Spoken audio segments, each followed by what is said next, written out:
Operational intelligence, or OI, has been proclaimed by many as the next generation of business intelligence.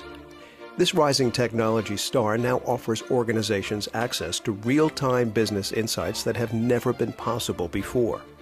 Insights such as identifying emerging business patterns and detecting critical anomalies are now at the fingertips of IT and business leaders looking to increase their competitive advantage. In this report, we will explore the details of operational intelligence to help viewers understand the benefits and advantages that this potentially world-changing technology has to offer. This program features expert Thomas Palmieri. Palmieri is the Director of Operational Intelligence and Service Management at Melillo Consulting. As a technology solutions integrator, Melillo Consulting offers its expertise in infrastructure and data center solutions, IT management automation, application lifecycle management, project and portfolio management, mobility, and the software-defined data center. There are several teaching points in this program. First, we'll define operational intelligence and learn about its benefits and advantages. Then, with the help of our guest expert, we will explore what operational intelligence looks like in action. Next, a discussion about the challenges organizations may face when implementing OI solutions. We'll then conclude with a look at the latest trends in OI and consider what the future may hold for the world of operational intelligence in the future. Now, let's begin our report. As we begin our report, let's take a moment to discuss some fundamentals. First, let's define operational intelligence. Operational intelligence is a category of methods and technology for gaining new operational visibility and discovering insights for IT and the business. Operational intelligence offers organizations critical real-time insight into what is actually going on in the business, allowing them to rapidly answer questions about key business metrics and immediately deal with any exceptions. Now that we have defined operational intelligence, let's hear more about OI fundamentals from our guest expert, Tom Palmieri, Director of Operational Intelligence and Service Management at Melillo Consulting, who offers his perspectives on the critical nature of this rising technology trend. Operational intelligence today is really a name applied to techniques, some of which are techniques that have been around for quite some time.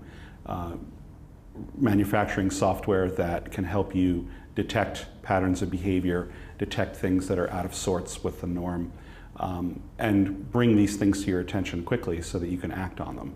Operational intelligence today is just a maturation of that concept, and it provides a way for people to get on board a maturity path, starting from the bare basic situation of collecting data that's at your disposal, and eventually getting to the point where the data can actually drive predictive analytics for you. Palmieri went on to talk about the wide range of organizations that can benefit from implementing OI tools and technology. All businesses that rely on computing systems, cloud services, have critical applications, use mobile devices, have automated machinery, should use OI within their business. In other words, everyone. The only way you can make informed decisions or take decisive actions quickly is to be armed with operational visibility and insights while things are happening, not after the fact when it's too late to correct your course. And this is the purpose of OI. We then asked our guest expert what can be achieved once OI is successfully implemented across an organization. Well, if an organization commits to walking down the path of OI, they will mature their operations from merely being able to investigate what just happened, through being more aware of what's happening now, and all the way to predicting the next thing of consequence that will happen. It's simply a matter of how you want to drive your car.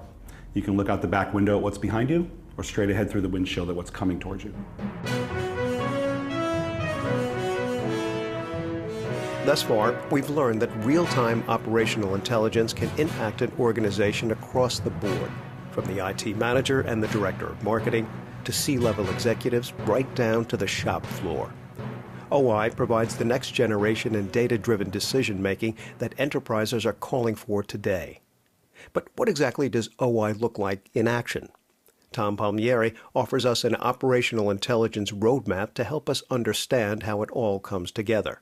Operational intelligence, at least by some ways of talking about it, can be seen as a path of maturity. that someone can take, starting from zero and eventually becoming a hero. So the first step, a good way to look at it, is to get on this path is to start with what is called the search and investigate level. This is where you can find and fix problems. You can correlate events across multiple data sources, and you can automatically detect patterns across massive sets of data. Now, for a lot of people, this is night and day compared to what they're doing now. So this could be a great place to start and deliver immediate, immense return on investment. But once you have that in place, the next great thing that you can get is something called proactive monitoring, which is the ability to monitor your systems in real time to identify issues and problems and security attacks, for example, before they impact your customers, your services, and your revenue. And once you can get on top of that curve and start getting more proactive, the ROI becomes even larger. After that, there is another step you can take if you're able to do so, and that is to get what the industry calls operational visibility. And this gives you end-to-end visibility across your entire operation and break down the silos across your infrastructure. So to this point, you may still have been looking at the individual components of your infrastructure or your business separately. This is the level at which you break down all those barriers and bring all that data together. Even if you don't think the data is related to one another, you may find a lot of surprises hiding in your data. And then if you really are a hero at this and you take operational intelligence to its fullest potential today, you can basically achieve business insights, which is really what we're trying to do here. IT is an enabler for business, so we want to make sure that what the technology drives us to do improves the bottom line. So once you've reached this point in the OI maturity ladder, if you really can become a hero, you can gain real, true business insights. And of course, this is the most important thing because IT is an enabler for business. And the important thing is that your operation supports the growth of the bottom line. So this level of OI allows you to make much better informed business decisions by fully understanding the trends, patterns, and behaviors of your business and really informing business decisions. Now, operational intelligence is sometimes compared to business intelligence, but there are big differences, Palmieri explains. So I'll give you a rather, I think, simple distinction between them that I think works most of the time. Business intelligence is about analyzing what happened in the past and supporting decisions you might make in the future.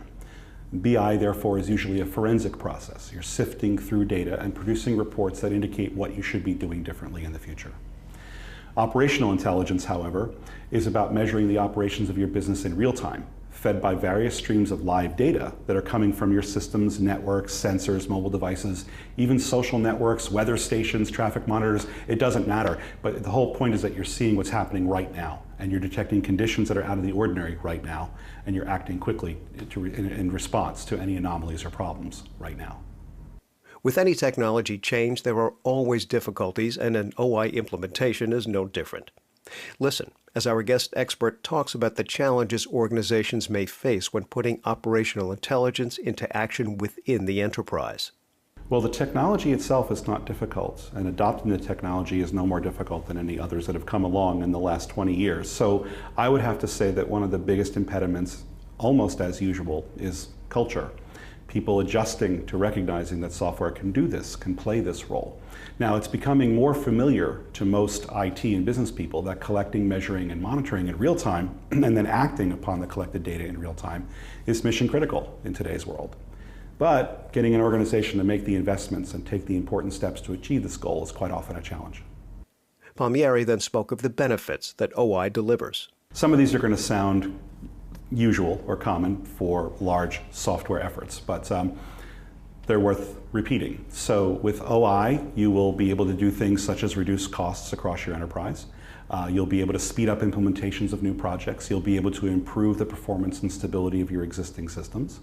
You'll be able to reduce risk, whether that's the risk of keeping systems up and meeting your SLAs or preventing unwanted intrusions into your networks. You can improve your security posture in general, and you can basically do the most important thing, which is compete with people in the marketplace. We asked how organizations could get started with operational intelligence, and if this was the type project that enterprises could handle on their own, or if outside resources should be called in to lend a hand. That's a common question, as it is with adopting any new technology. People always want to be self-sufficient. I totally understand that, and that should be the goal. But thinking that someone can do it all by themselves is really not a good idea.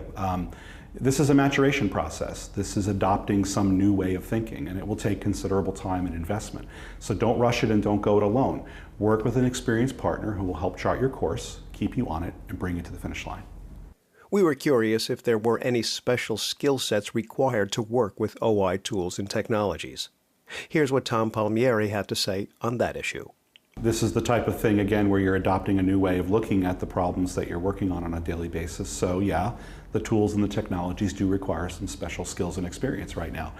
This is not old hat for people. So any organization that wants to walk down the OI maturity path needs the help of an experienced partner right now. Over time, an organization can learn what they need to become self-sufficient, but not at the very start. So work with the partner that you choose to not only get the implementation you're looking for, but to mentor you and to do knowledge transfer with you so that you can become self-sufficient. One tool in the operational intelligence war chest that should be emphasized here is that of the software solution with an interesting moniker, namely Splunk. Splunk was designed to search, monitor, and analyze machine-generated big data.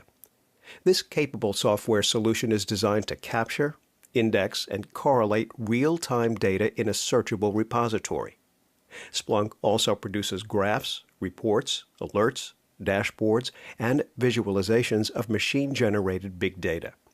Our expert shared several success stories about the benefits organizations have derived from their investments in operational intelligence. One of the very interesting use cases that our partners at Splunk quite often tout, and it's a great one, they repeat it all the time because it's so telling to people, is that one of their customers, a company that deals with air brakes on trains. The companies that run these trains spend billions of dollars on fuel.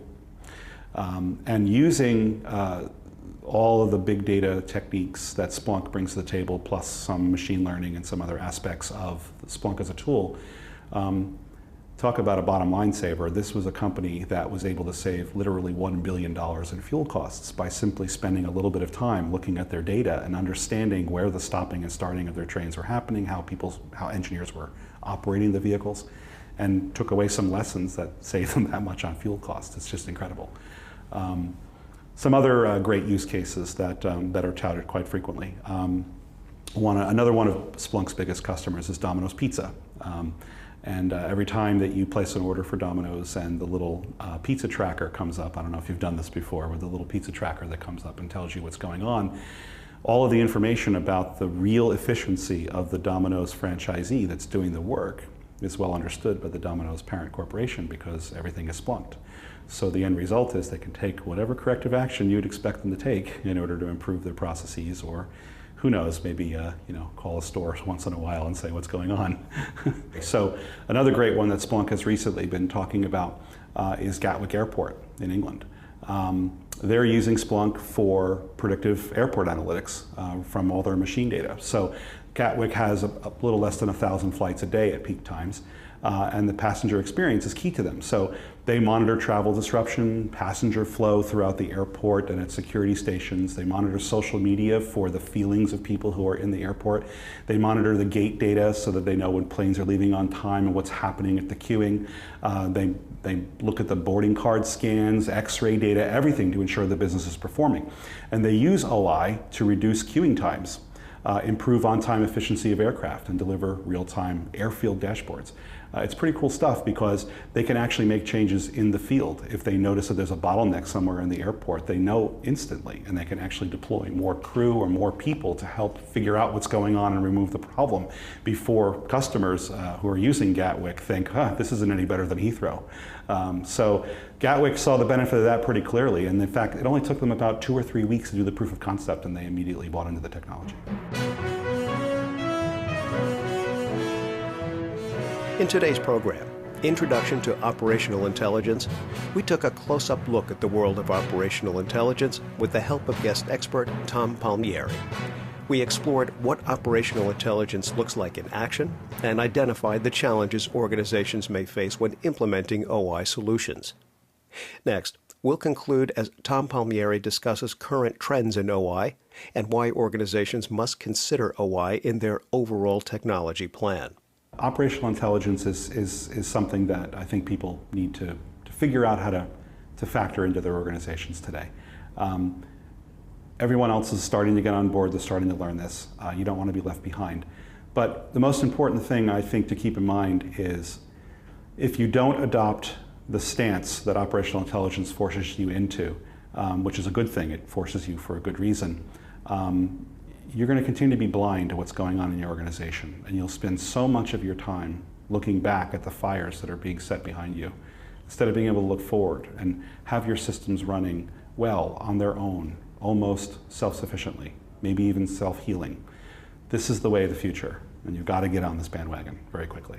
So you not only need better tools and better strategies for finding and resolving problems, but you should marry that to some better communications mechanisms within your organization. And that's where the fact that I deal with a practice that marries operational intelligence to service management comes into play. And that means using things like workflow engines and ticketing systems in order to share information with the rest of your colleagues, especially as an incident is being investigated or some sort of situation is ongoing, to keep everyone abreast of what's going on so that no one duplicates effort, everyone is aware of what's going on up and down the organization at all times. So that's why I think it's very important for people to recognize that OI is one component in improving an operation, but should be taken at least in conjunction with things like service management. Palmieri then concluded the interview with this final thought on OI. Well, I think one of the most interesting things to me is being able to solve problems in a better way that have frustrated many, many people. Now, my walk of life has been in the field for nearly 30 years now. I started just like a lot of people did in the past with 1 or 2 pagers strapped to his hip, constantly things going wrong at 3 and 4 in the morning when the people who wrote the software were soundly asleep, and those of us who were forced to operate it and fix the problems when they came up had to figure out what the heck was going on before we ever woke them up. Now, I have nothing against developers. They're certainly better at that now, and that's what the whole concept of DevOps is about, so that developers understand from the very beginning that they have to also make operable software. But OI presents an opportunity, I think, for people to collaborate a lot more, for people to understand each other's pain and to work together to solve problems, and to not wind up having to be there at 3 or 4 in the morning, because the software may tell you at 8 or 9 p.m. that a problem is coming and you really should look at it now. Take care of it now. That concludes our report on operational intelligence. We'd like to thank expert Tom Palmieri, Director of Operational Intelligence and Service Management at Melillo Consulting, for sharing his time and expertise about this important topic. This is Michael Quinlan reporting, and thanks for watching.